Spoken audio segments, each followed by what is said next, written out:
En este video vamos a tratar, aunque sea brevemente, sobre las principales verdades del cristianismo. Para el efecto, nos vamos a seguir por los libros pertenecientes a la Sociedad Teosófica, específicamente a un libro que se llama Las 7 grandes religiones, de la filósofa inglesa Anna Besant. Ella fue presidenta de la Sociedad Teosófica durante 30 años. Como ya dijimos, la Sociedad Teosófica fue fundada por la señora y filósofa Helena Blavatsky a finales del siglo XIX, y ella es autora de muchos libros, el más importante de los cuales es La Doctrina Secreta. En ella, eso es una auténtica biblioteca, una enciclopedia de esoterismo.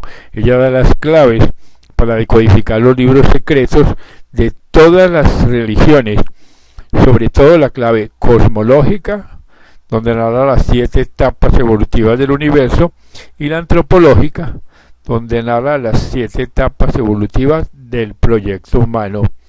Ella dio pues a Occidente, al público general de Occidente, verdades que antes se daban solamente a los iniciados, ya que los libros sagrados de todas las religiones están encriptados, son simbólicos, y si no se leen con las claves, pues no se puede entender el verdadero sentido de dichos libros. Pero volviendo a nuestro objeto, veamos lo que dice la señora ya mencionada Anna Besant con relación al cristianismo. Dice: al tratar el cristianismo se presentan ciertas dificultades con que no tropezamos al hablar de las otras religiones. Estas dificultades emanan de distintas causas. Primero, la oscuridad de su origen, que la historia no ha podido poner en claro a causa de las luchas que sostuvo en sus principios en tiempo en que no escribían debidamente los anales y en que una masa enorme de documentos apócrifos con nombres sagrados fueron ciegamente admitidos y más tarde gradualmente expurgados. Nada importaría la oscuridad del origen, porque puede disiparla la luz del conocimiento oculto. Pero con ello muchos cristianos se sentirían en extremo ofendidos, como si se atacase lo esencial de su fe. Otra dificultad es los numerosos matices que separan a los cristianos entre sí, de modo que por cualquier senda que nos encaminemos es muy probable que muchos cristianos salgan a eso diciendo que nos hemos apartado de la verdadera senda del cristianismo. Tenemos la iglesia griega, la iglesia romana y gran número de otras iglesias denominadas impropiamente protestantes, pues este calificativo nada afirma, sino que significa simplemente la protesta contra las opiniones de otros cristianos. Así advertimos en dichos 3 grupos gran número de contradicciones, y el hombre estudioso que desea exponer las ideas sin desnaturalizarlas se ve envuelto en un verdadero torbellino de contradictorias declaraciones, hasta el punto en que al aceptar cualquiera de ellas promueve un conflicto con las demás. Aparte de la Biblia y de la doctrina de los apóstoles, ningún dogma es común al mundo cristiano, y aún abundan las disputas acerca de su interpretación. La extraordinaria importancia de todas las sectas del mundo cristiano considera la forma de fe determinada en las controversias una actitud desconocida en otras religiones, siendo para la mayor parte de las iglesias condición más indispensable la pureza de la fe que la regla de conducta. Así que procederemos no en materia lo mismo que al tratar de otras religiones, esto es, tomar las escrituras aceptadas y basar en ellas la exposición. Además, en aclaración de las escrituras, aduciré los documentos de la iglesia primitiva, las enseñanzas de los famosos padres de la iglesia, y luego, a la luz del ocultismo, trataré de separar lo esencial de lo accesorio, o sea, lo inherente de lo sobrepuesto más tarde por ignorancia y muchas veces por exigencias de la controversia. Todavía queda otra dificultad no menos grave, que se refiere más bien al sentimiento que a la razón. De todas las religiones del mundo, solo el cristianismo presume de única verdadera. Todas las demás religiones limitan su autoridad a sus fieles y sin salirse de su propio terreno reconocen la valía de otras religiones, hacia las que por regla general se mantienen en la actitud benévola y no en opinión activa, mas no así el cristianismo. Esta religión presume ser la única revelación de Dios al hombre, la única voz de la divinidad. No tolera rival en la predicación ni admite hermanos en su casa. Quiere ser sola e inabordable y tilda de erróneas las demás religiones del mundo, cuando no las llama desdeñosamente paganas, y si algunas veces es más cortés, conserva siempre el mismo espíritu de exclusivismo. Esto por supuesto despierta enojos por ambas partes. El misionero cristiano insiste en la absoluta valía de su fe y en la nulidad de las demás, mientras que los adeptos de otras religiones, lastimados por aquel alarde de superioridad, se sienten mucho más opuestos al cristianismo que a otras religiones que no se empeñan en convertir a la gente. Especialmente en un país como la India, quienes no profesan la religión cristiana notan su aspecto pésimo de antagonismo, acompañado muy a menudo, por desgracia, de insultos y ultrajes a religiones más antiguas. Así que resulta muy difícil que os coloquéis en simpática actitud de mente para comprender lo que en realidad es esta religión, pues la veis en su más desfavorable aspecto, en el militante y no en el puramente religioso.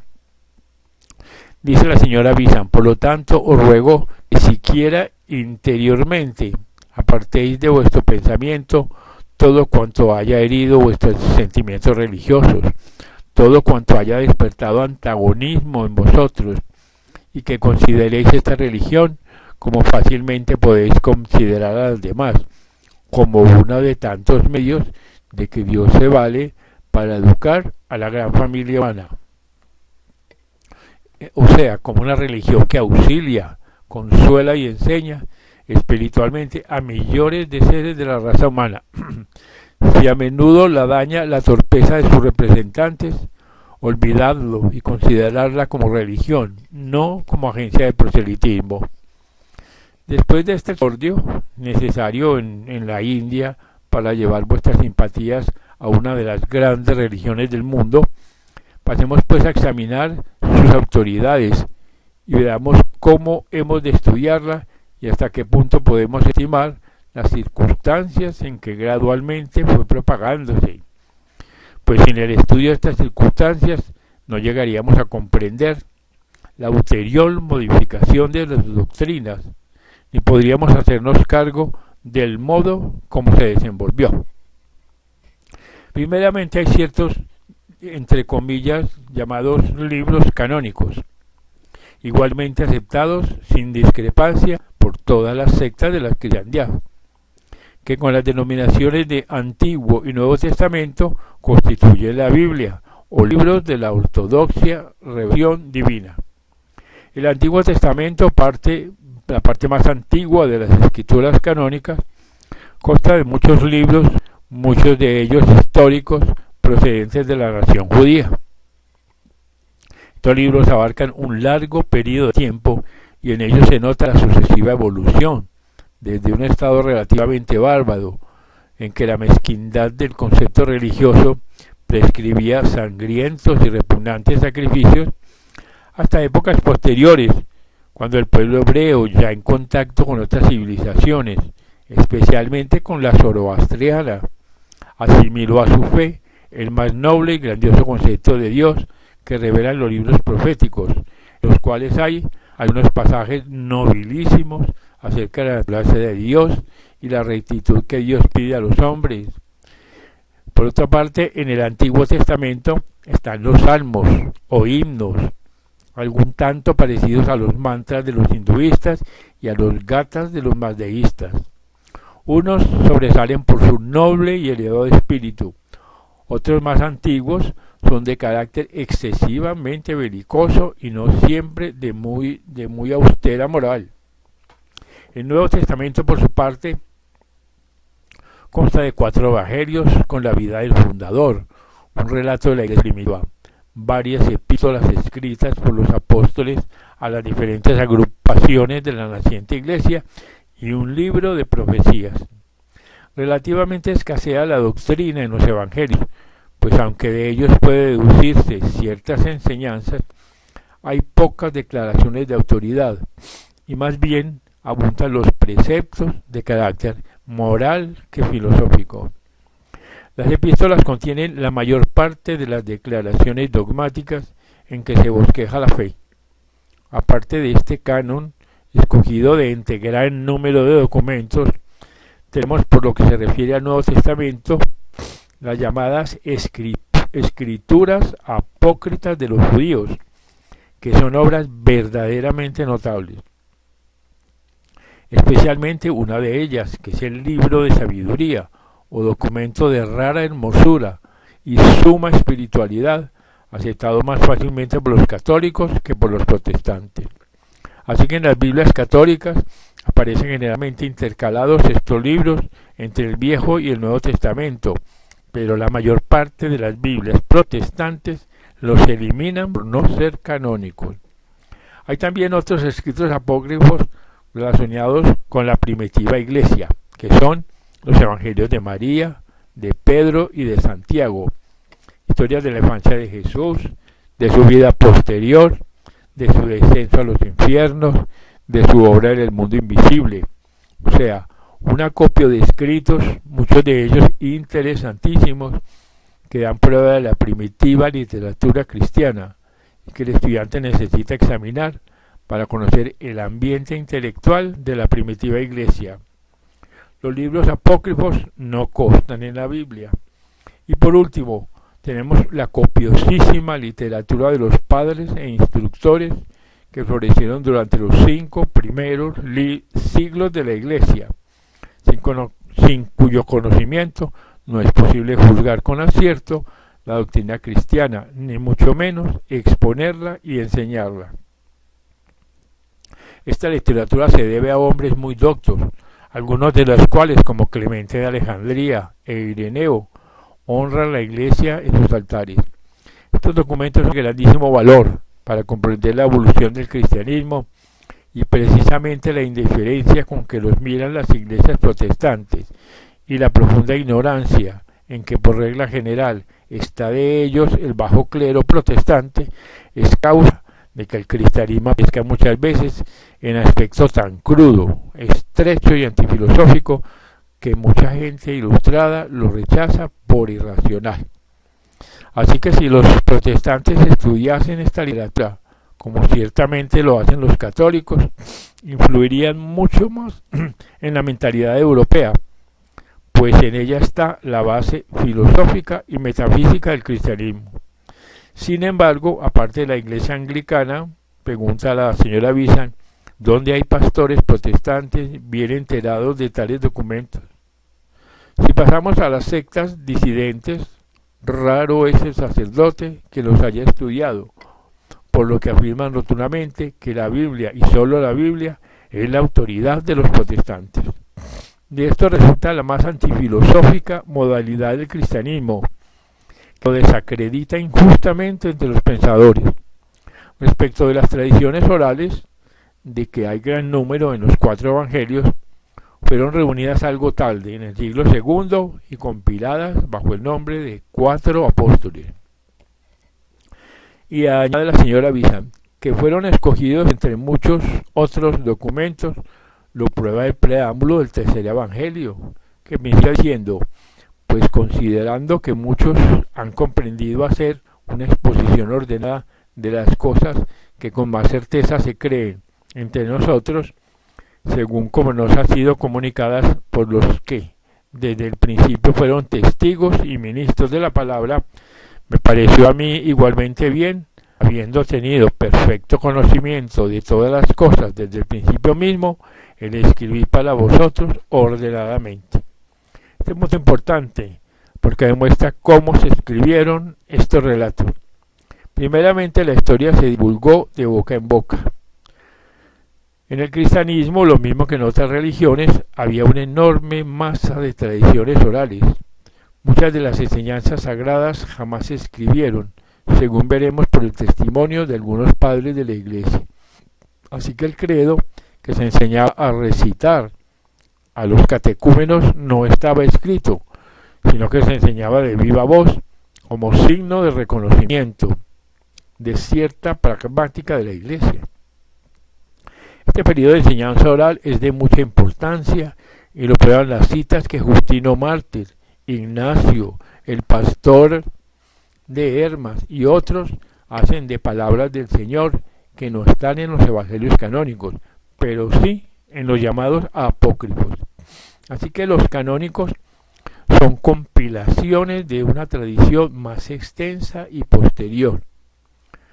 Hemos de ojear los copiosos escritos de Clemente de Alejandría, Tertuliano y Orígenes para ver al pormenor el estado de la Iglesia en aquel tiempo, y en ellos confiaremos para fijar puntos fundamentales sin los que no podrían ser justos con el cristianismo, como tampoco lo son hoy en día muchos de sus propios partidarios. En primer lugar, la doctrina cristiana tiene dos aspectos: la descubierta y la encubierta, la exotérica y la esotérica. Esta división subsistía entre los hebreos, que tanto influyeron en las primitivas tradiciones del cristianismo y que poseían un sistema secreto que la cábala, y la que da las claves para la codificación de los libros sagrados que están encriptados. Al efecto, quedó necesario llamar vuestra atención sobre ciertas declaraciones de Cristo a los apóstoles, recogidas por los instructores primitivos, que no dejan duda alguna de que hubo enseñanzas ocultas y esotéricas cuya pérdida en algunas sectas de la Iglesia explica en gran parte las crudas declaraciones que ahora oímos acerca de Dios y del alma humana. Consideremos primero una o dos manifestaciones del cristianismo respecto de la forma de su propia enseñanza.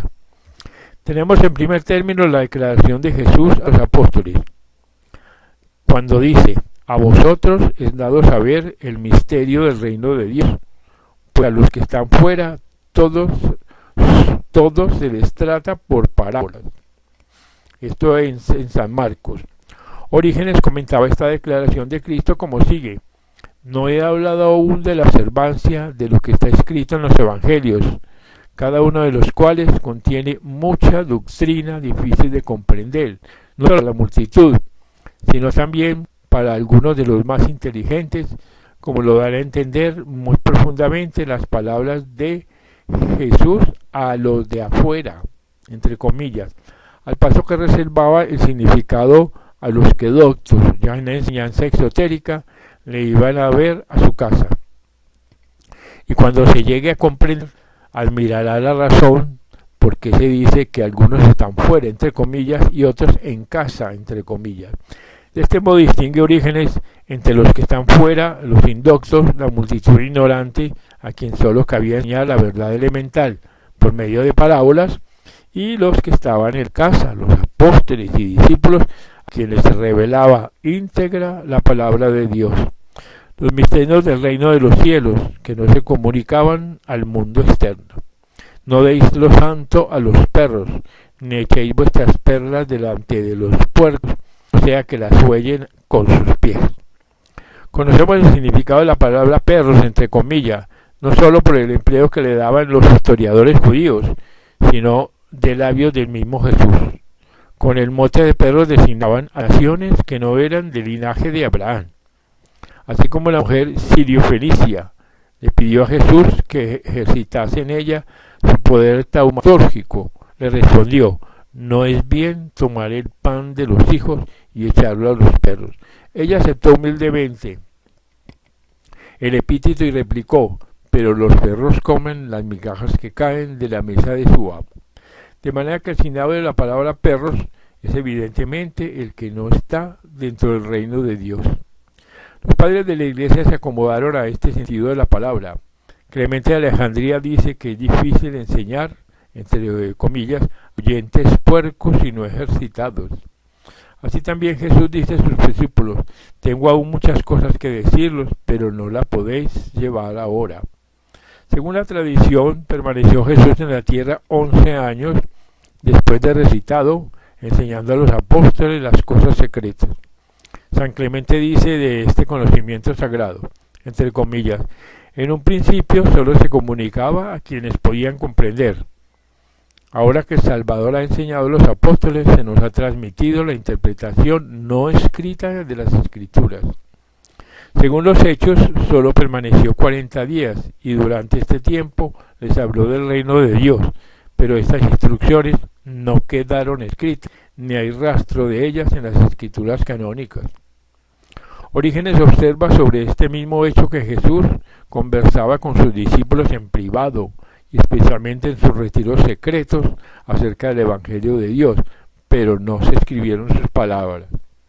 Análogamente, San Pablo dice a los Corintios: yo, hermanos, no os pude hablar como a espirituales, sino como a carnales, como a párvulos en Cristo. Y también decía: sino que hablamos sabiduría de Dios en misterio, lo que está encubierto, y hablamos sabiduría entre los perfectos.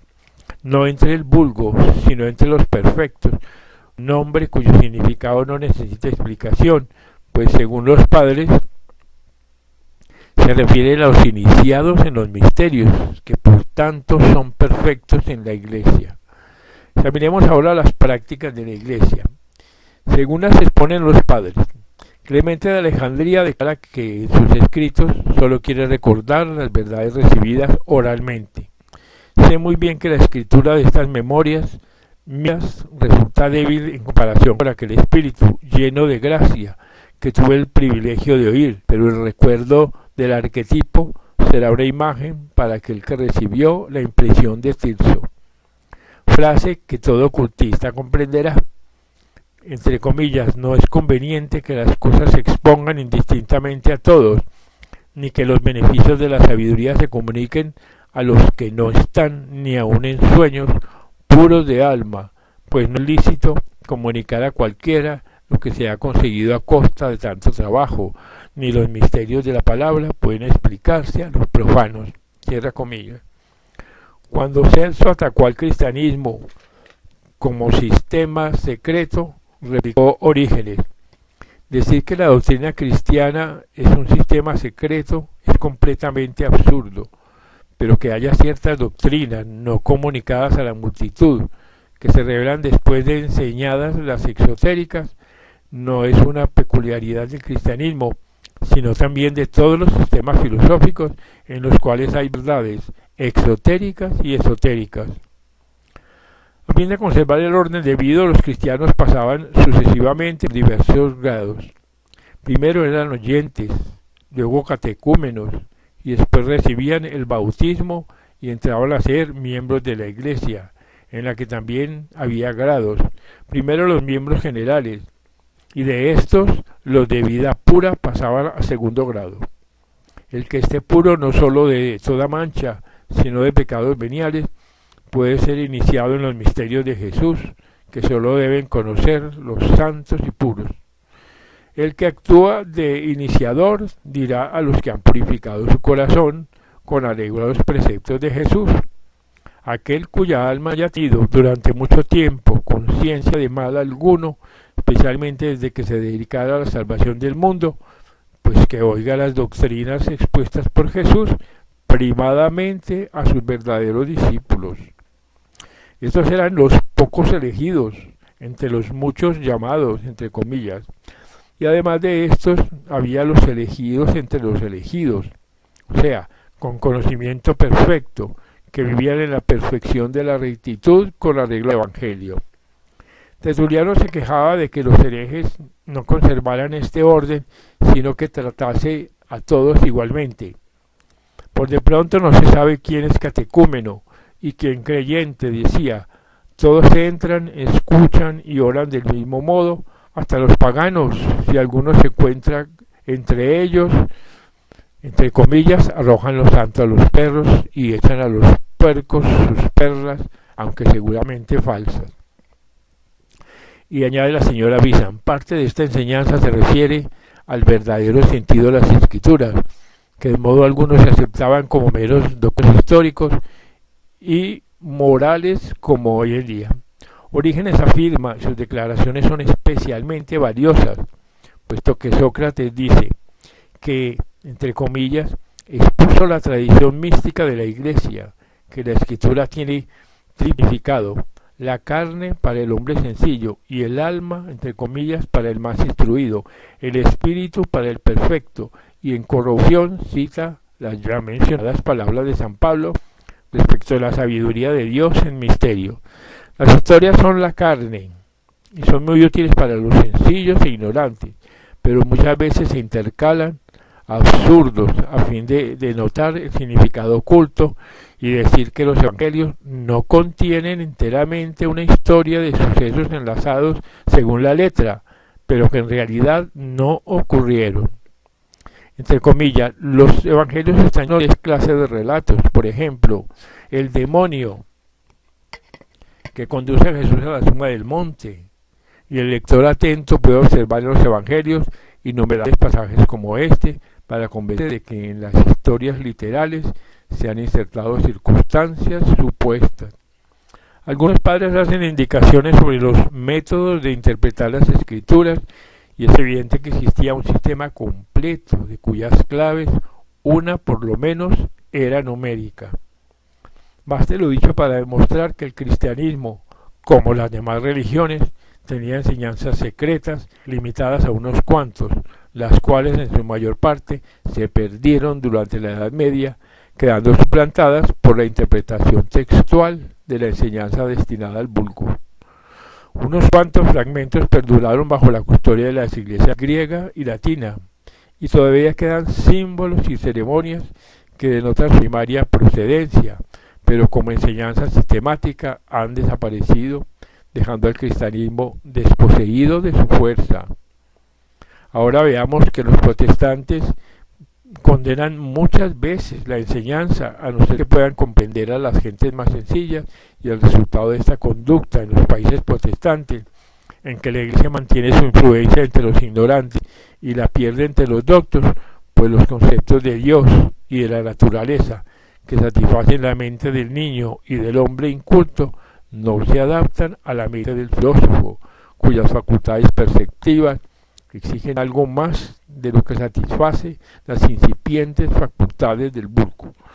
De este modo se fue debilitando la fe cristiana, al paso que crecía la incredulidad, y así vemos hombres que han repudiado enteramente el cristianismo, porque el concepto que de él se les ha dado es indigno de mentes sensatas, y porque está en patente contradicción con ciencia. Pues, esa es una parte de la enseñanza que los teósofos y la señora Anna Bizan da sobre el cristianismo. En el siguiente video, cristianismo número 2, vamos a continuar con estas enseñanzas.